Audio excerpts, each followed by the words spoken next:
बिस्मिल्लाहिर्रहमानिर्रहीम। अस्सलाम वालेकुम नाजरीन। इस वक्त हम मौजूद हैं दादू बरसाला और गुजर कोटला, जो कि नवाही देहात हैं गुलियाना के। और आप देख रहे हैं पस मंज़र में आपको दिखाई दे रहा है बरसाती नाला, और उसका पानी जो है वो अपने पूरे ज़ोरों पर है। दाएं तरफ आपको मनाजिर दिखाई देंगे, सामने सरकारी स्कूल की इमारत है जो कि गर्ल्स प्राइमरी स्कूल था दादू बरसाला गांव का। और 2018 से ये सिलसिला शुरू हुआ कि पानी ने जब अपना रुख बदला बरसाती नाले ने, तो वो स्कूल जो आधा है वो पानी की नज़र हो चुका है। और आपको ये सामने एक ये घर दिखाई दे रहा है आपको तबाह हाल, जिसको पानी ने मुकम्मल तौर पर मलिया मेट कर दिया। और ये जहाँ तक आपको ये रेत दिखाई दे रही है, यहाँ तक ये आबादी थी, ज़मीनें थी, लोगों के घर थे। और यहाँ एक बड़ी दिलचस्प बात ये है कि हमेशा जब भी बर्फ़ गिरती है तो बेचारे गरीबों पे ही गिरती है।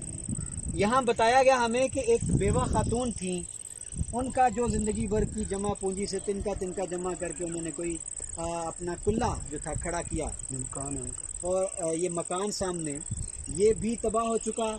और यहाँ पर बताया गया कि एक शख्स जो कुव्वत गोयाई से महरूम था, ये सामने आपको उसका वो 2 कमरे दिखाई दे रहे हैं, वो भी ज़ेरे आब आ गए, पानी की नज़र हो गए। यानी आप कह सकते हैं कि इन लोगों की ज़िंदगी की जमा पूंजी, इनका आशियाना, इनका सर छुपाने का आसरा भी इस पानी की नज़र हो चुका है। तो अब तक तिफल तसलियाँ हैं, दिलासे हैं। ये जिन पत्थरों पे हम खड़े हैं, ये एक हिफाजती पुश्ता है। ये महकमा इरीगेशन ने उस वक्त जब आबिद रज़ा MNA और उनके भाई चौधरी तनवीर अहमद चेयरमैन ज़िला कौंसल, उनके कहने पर इरिगेशन डिपार्टमेंट इस गांव में आया और उन्होंने ये थोड़ा बहुत जो काम किया गांव को बचाने के लिए, एक हिफाजती पुश्ता जो था वो तामीर कर दिया पत्थरों से। लेकिन आप देख रहे हैं कि ये नाकाफ़ी है।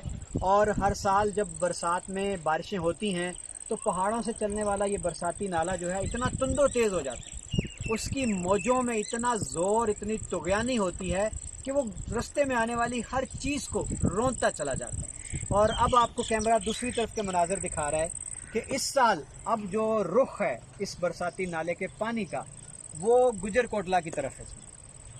ये आपको सामने दूर कुछ मकान बने दिखाई दे रहे हैं।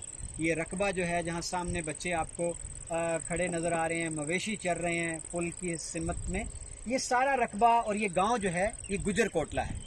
और आप देख रहे हैं कि पानी ने इस साल कहां से अपना रुख तब्दील किया, और ये पानी इस वक्त टच कर चुका है गुजर कोटला। यानी दादू बरसाला में तबाही मचाने के बाद अब जो पानी है उसका रुख गुजर कोटला की इस तरफ हो चुका है।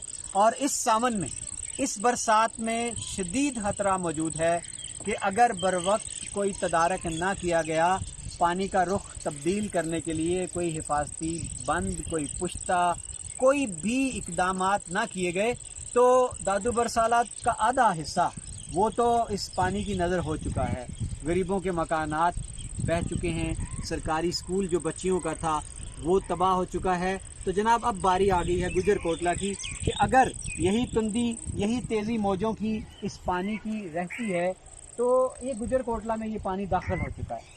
तो हम इस वीडियो के तवस्सुत से हमारे जितने सरकारी महकमे हैं गुजरात के, ख़ास तौर पर जनाब डिप्टी कमिश्नर साहब हाल ही में तब्दील होकर आए हैं गुजरात में, उनकी तैनाती नई है। हम उनसे भी अपील करते हैं कि दफ्तरों से निकलें, अपने अमले को साथ लें और फौरी तौर पर इस बरसात में ज़िला गुजरात के इन तमाम देहात का दौरा करें जो बिल्कुल ऐन बरसाती नालों के ऊपर कायम हैं, और इरिगेशन डिपार्टमेंट को भी साथ लाएं, नुकसानात का अजाला करें और इंतज़ार ना करते रह जाएं कि जी थोड़ा इंतज़ार और कर लें कि पानी जो है वो अच्छा खासा अपना रुख तब्दील करके सीधा रुख बस्तियों की तरफ कर ले।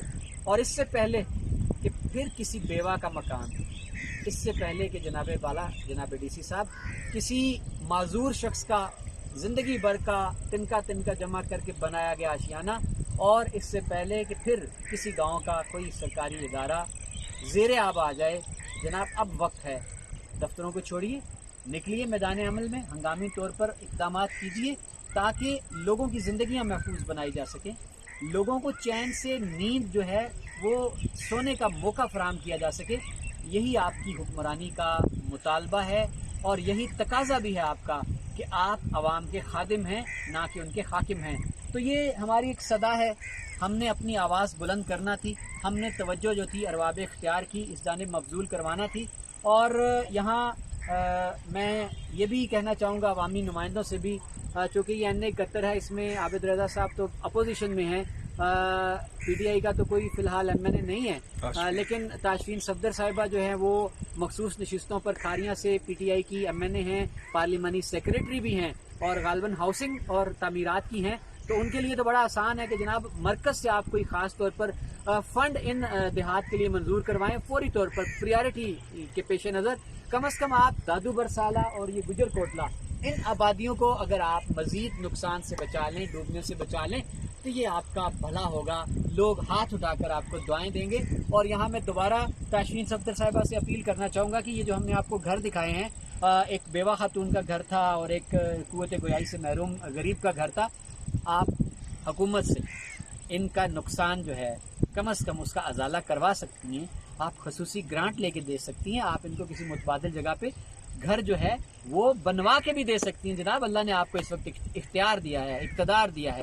آپ احساس پروگرام کے تحت آپ وزیر اعظم سے خصوصی طور پر کوئی فنڈ جو ہیں ان کا حصول ممکن بنا کے کم از کم ان غریبوں کو تو سر چھپانے کا آسرا دے سکتی ہیں. اللہ کرے کہ ہماری آواز آپ کے کانوں تک پہنچ جائے, ہماری آواز ان اعلیٰ ایوانوں تک پہنچ جائے. اور اس وقت جتنی بے چینی اور عدم اطمینان پایا جا رہا ہے ان دیہات کے باسیوں میں, وہ رات کو میرا خیال ہے لوگ نیند آرام سے نہیں سو سکتے جب تک یہ برسات ہے اور پانیوں کی آمد و رفت کا سلسلہ جاری ہے. وہ رات کو جاگ کر پہرا دینے پر مجبور ہیں کہ کہیں ایسا نہ ہو کہ وہ سوئے رہ جائیں اور بفرا ہوا پانی ان کا سب کچھ بہا کے لے جائے. بہت